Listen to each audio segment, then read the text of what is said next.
Sometimes the deepest betrayals don't come with slammed doors or loud fights. They come quietly, wrapped in smiles and empty promises. In today's story, a husband's world unravels with a single notification, a message that says it all. This contact has blocked you. But what follows isn't just heartbreak. It's transformation, discovery, and the moment he finally decides he deserves more. Welcome to Breakup, Cheater, where raw emotions meet real stories. Here we dive into tales of betrayal, heartbreak, and the moments that change everything. Every story is a journey through love lost, lessons learned, and the strength it takes to start again. Subscribe now and step into the shadows of the human heart, because every scar has a story. I stared at my phone, the screen glaring back at me like a silent accusation. This contact has blocked you. The message appeared the moment I tried to call her.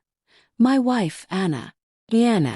She was supposed to be on her flight to Santorini, a solo vacation to reset and clear her mind, she said. We had sat at the kitchen table just 2 nights ago, her fingers nervously spinning her wedding ring as she explained she needed this break. I trusted her. Or maybe I wanted to. Just a week, she had said, with that tired smile she wore whenever she was hiding something. You've been so supportive lately. I need to breathe, to think, to come back and be better for us. But now, sitting alone in our living room, I wasn't thinking about how I could support her. I was thinking about why the woman I loved would block her own husband the moment she boarded a plane.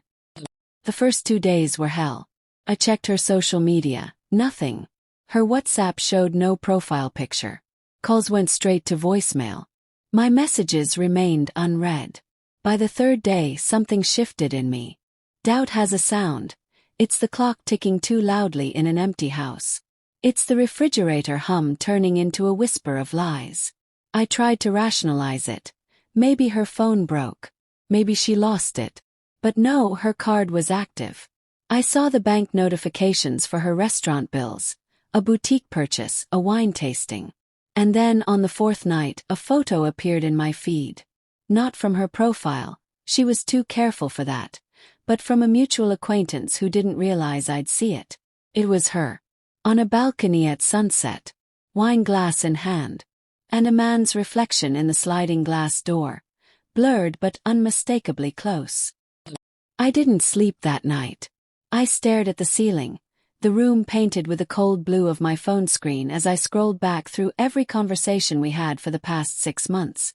The late nights at work, the sudden gym memberships, the new lingerie she said was just for herself, and the fights, those sudden sharp arguments over nothing. Me leaving a plate in the sink, me asking too many questions, me breathing too loud, existing too much. It all made sense now. She wasn't going to Santorini to find herself. She went to lose me. By the 6th day, something inside me snapped, not with rage, but with a strange, cold clarity. I didn't want a confrontation. I didn't want screaming or tears or broken plates. I wanted something quieter, something that would hurt her the way she hurt me. Silence and absence. So I acted. Packed my essentials. I called my lawyer. The same one my brother recommended after his own messy divorce. We froze the joint accounts. We moved my savings into a separate, secure place. I had my name taken off the lease and the utilities switched to her. By the time she would land back home, our life together would be a ghost of what it used to be. When the 7th day came, she finally unblocked me. A message popped up like nothing had happened. Anna. Hey, just landed. Can't wait to see you tonight. I missed you. I stared at the text for a long time. My fingers itched to reply, to ask her who the man in the photo was, to demand an explanation. But what good would it do? Sometimes the cruelest thing you can do to someone isn't to shout at them. It's to show them the void they created, and leave them in it. That evening I wasn't at the airport. I wasn't home. I was sitting in my brother's spare room, scrolling through the photo of her on that balcony one last time. I imagined her walking through the front door, suitcase dragging behind her, calling my name into the empty air.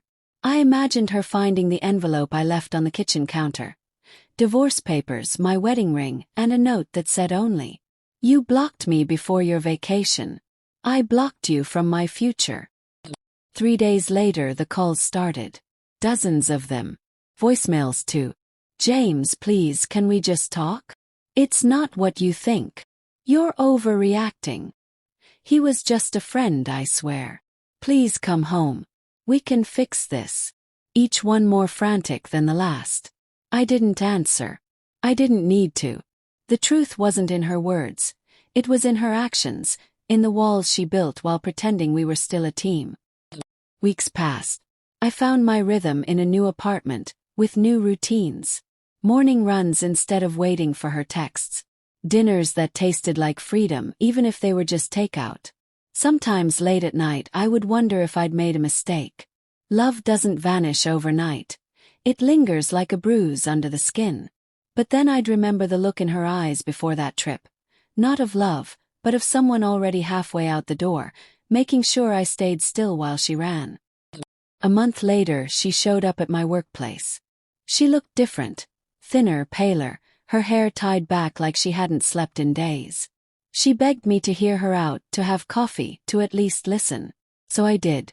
Not because I wanted her back, but because I wanted the ghost of our marriage to rest. "James," she whispered, staring at her untouched latte. "It was just one night. I didn't plan for it to happen. I felt trapped. I needed to feel wanted again." I let her speak. I didn't interrupt. She told me about the man, a coworker she'd been talking to for months. How the trip just happened to overlap with his. How she blocked me because she didn't want guilt to ruin her trip. And then the kicker. "I realized I still love you. I made a mistake. Please don't throw this away over one mistake." That's the thing about betrayal. It's rarely just one mistake. It's 1,000 little choices stacked up like dominoes. And by the time they fall, the person you loved isn't the same person anymore. I looked at her across the table, the woman I once planned a future with, and felt nothing. Not rage. Not sorrow. Just a hollow kind of peace. "I didn't leave because of the man," I finally said. "I left because you made me feel invisible before he ever touched you." Her eyes filled with tears, but I didn't reach across the table. "Not this time. We're done, Anna," I said quietly. "I hope you find what you're looking for. But it won't be with me." When I walked out of that cafe, the air felt lighter. The world didn't collapse. The sun still rose the next morning. Heartbreak doesn't kill you. Teaches you how to breathe on your own again. Months later, I learned she moved in with that man. And months after that, I heard he left her for someone else. But by then it didn't matter. I had rebuilt my life, brick by steady brick. And every time I walked past a travel agency or saw a sunset photo on someone's feed, I remembered that message. "This contact has blocked you." And I smiled because sometimes being blocked is the best thing that can ever happen to you. Trust is a fragile thing. Once broken, it rarely fits back the same way. This husband didn't just lose his wife. He found his strength. What would you have done in his place? Walk away in silence, or confront her face to face? Share your thoughts in the comments below. And if this story gripped you, don't forget to like, share, and subscribe for more powerful real-life stories every